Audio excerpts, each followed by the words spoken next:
युद्ध के लिए विदेशों से यूक्रेनी नागरिक जो हैं वो लौट रहे हैं और ये एक बहुत बड़ी खबर है किसी भी देश के लिहाज से, उसके मोराल को बूस्ट करने के लिहाज से, क्योंकि खबर आ रही है कि अपने देश के लिए, अपनी सरजमी के लिए, अपने राष्ट्र के लिए, अपने अस्तित्व के लिए, अपनी सभ्यता को बचाने के लिए यूक्रेन में जो लोग बाहर रह रहे थे वो वापस वहां पर लौट रहे हैं। और ये एक दो संख्या नहीं है, इनकी संख्या की अगर बात की जाएगी तो जो यूक्रेन के हवाले से दावा है वो है 66,000 का।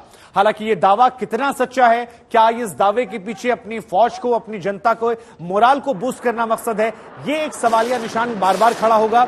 लेकिन इन सब के बीच में गोलीबारी जो है वो लगातार देखने को मिल रही है, हमले जो हैं वो लगातार देखने को मिल रहे हैं, अलग अलग इलाकों में धमाके जो हैं वो लगातार देखने को मिल रहे हैं। लेकिन श्रीवास्तव सर, जो ये खबर आई कि 66,000 यूक्रेनी लौट रहे हैं, ये खबर अगर सच्ची खबर है, मैं अगर शब्द का इस्तेमाल कर रहा हूं, तो फिर ये कितना बड़ा मोराल बूस्ट करती है वहां पर इस स्थिति में जो इस वक्त आज तक पर तस्वीरें हम एक्सक्लूसिव दिखा रहे हैं। ये तो बहुत ज्यादा मोराल बूस्ट करती है, इसमें कोई शक नहीं है। लेकिन इस खबर को सच्ची मानना ये अपने आप में थोड़ा चुनौती भरा रहेगा, क्योंकि ये ऐसा वक्त है जब दोनों तरफ से वाद प्रतिवाद होगा। उनको अपनी इमेज बिल्डअप करने के लिए, मोरल बिल्डअप करने के लिए कुछ न कुछ तरह के बयान देने पड़ेंगे।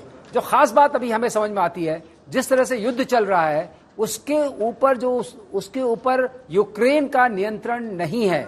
युद्ध जो है ज्यादातर रूस के पाले में है। मैं सर आपकी बात को मैं आगे बढ़ाऊंगा, लेकिन इरविन से जो तस्वीरें सामने आ रही हैं इनको देखना समझना बहुत ज्यादा जरूरी है, क्योंकि आपको यहां पर चारों तरफ गोलीबारी की आवाज जो है वो सुनाई पड़ रही है। और ये देखिए, ये अलग अलग तस्वीरें हैं। इरविन शहर जो है कीव के बहुत पास में है और इसमें जो गोलीबारी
नजर आया कि एक व्यक्ति अपनी गाड़ी से निकलता है, वो लोकल लैंग्वेज में कुछ कहता है। लेकिन पीके श्रीवास्तव सर, ये इरविन इलाका कितना महत्वपूर्ण हो जाता है जहां पर ये गोलीबारी हो रही है, और इस वीडियो का एनालिसिस आप कैसे कर रहे हैं? जैसे आपके मैप में दिखाई पड़ रहा है, इरविन जो है, इरविन वो कीव के बहुत पास का निकटवर्ती इलाका है।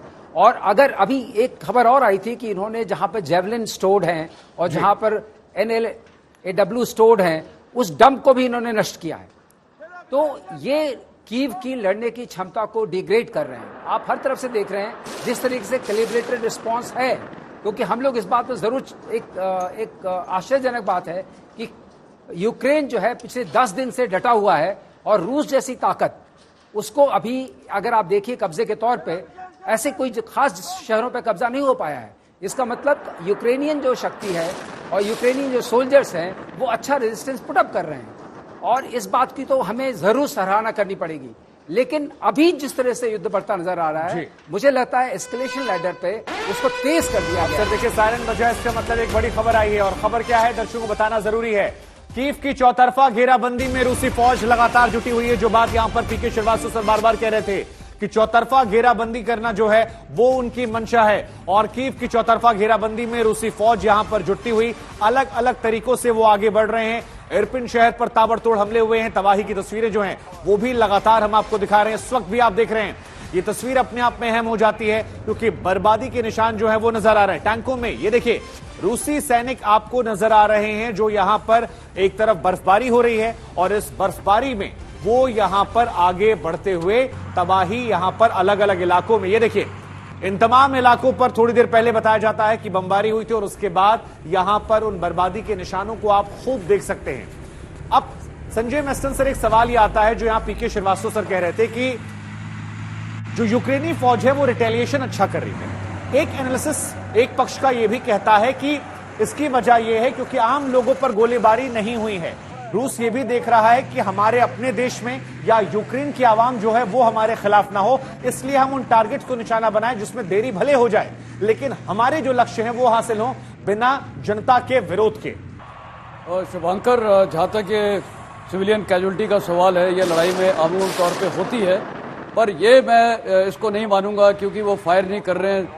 देखिए, उनका मोराल बहुत हाई है जी। मैं कल भी यहाँ मैप पे बताया था, कीव के मैप पे, कि जो सेंटर ऑफ ग्रेविटी है। आप यूक्रेन की बात कर रहे हैं, रशिया की बात कर रहे हैं? किसका मोराल? यूक्रेन की बात कर रहा हूँ।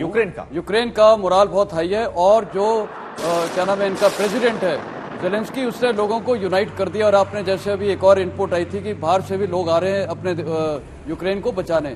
तो ये लड़ाई का क्या है कि एक रेजिस्टेंस विल पावर बढ़ती जा रही है लड़ाई को करने के लिए। अब इसका क्या है कि ये जो कल मैंने कीव के मैप पे बताया था, अगर आप वो दिखा सकते हैं कि ये कल इसको अभी लिंक अप करते हैं। कल एक कॉन्वॉय आ रहा था लंबा सा, जो ईस्ट से आ रहा था, जो कीव की तरफ आ रहा था, और साथ ही अभी ये इरपिन वगैरह ये जितने हैं। तो ये क्या है, अभी आउटस्कर्ट्स वाले जो देखिए, आपने कीव का जिक्र किया, यहां पर ये टैंक हमें नजर आ रहे हैं, क्योंकि ये टैंक जो तस्वीर है ये बताया जा रहा है कीव की है, कीव के आसपास के इलाकों की है। एक तरफ यहां पर गोलीबारी जो हो रही है वो भी देखने को मिल रही है, और दूसरी तरफ यहां पर बर्फ में यहां पर जो रूसी टैंक हैं वो लगातार आगे बढ़ रहे हैं, और ये पूरा काफिला नजर आ रहा है। पीके श्रीवास्तव सर में अगर ये तस्वीर देखें, ये पूरा काफिला है, इसमें टैंक्स हैं, बख्तर गाड़ियां हैं, लॉजिस्टिक सपोर्ट है। बेहतर होगा सर ये तस्वीरें भी आप देखते रहे और इन तस्वीरों के साथ अपना एनालिसिस करते रहे। तो ये जो 64 किलोमीटर का काफिला था जी, उसके अंदर वो अपने आप में एक इंडिपेंडेंट काफिला है, जिसके अंदर इन्फेंट्री डिविजन के लोग हैं, बख्तर गाड़ियां भी हैं, टैंक्स भी हैं, पावर स्टेशंस भी होंगे, जो autonomous generating power stations, logistic support की चीजें होंगी, सप्लाईज होंगे। ये प्रथम दृष्टया नजर में आ रहा है, ये टैंक आपको किसका नजर आ रहा है? ये यूक्रेन का नजर आ रहा है या आपको रशिया का नजर आ रहा है? ये टैंक तो रशिया का नजर आ रहा है। उन्होंने आउटपोस्ट बना दिए हैं जी। आउटपोस्ट इसलिए बना दिए हैं कि इन आउटपोस्ट से वो चेक कर रहे हैं। इसका मतलब वो स्लोली एंड स्टेडली कीव की तरफ बढ़ रहे हैं, और कीव की तरफ बढ़ने से पहले वो जो उसके आसपास का इलाका है उसको बमबारी करके सैनिटाइज कर रहे हैं जी। वो जो उसका रेजिस्टेंस है उसको खत्म कर रहे हैं। अब और इसी पहल में उन्होंने जो जेवलिन का जो स्टोर था और जो एंटी टैंक वेपन्स का स्टोर था, लाइट एंटी टैंक वेपन्स का, उसको भी उन्होंने डिस्ट्रॉय किया। तो एक तरीके से ये स्लो एंड स्टडी मूवमेंट है। लेकिन यहां पर मैं एक बात जरूर कहना चाहूंगा, शायद ये कैलिब्रेटेड रिस्पॉन्स है, और 10 दिन जो लगे हैं वो इसी बात में लगे हैं कि एक बात तो जरूर सराहना करनी पड़ेगी, जो जनरल मेस्टर ने बताया, सराहना इस बात की करनी पड़ेगी कि यूक्रेनियन रेजिस्टेंस जो आया है और जो उनकी विल पावर आई है वो अनहोनी है, उसकी प्रेडिक्शन नहीं हुई थी। ये शायद रूस को भी नहीं इत्तेफाक होगा कि इतना ज्यादा रेजिस्टेंस आएगा।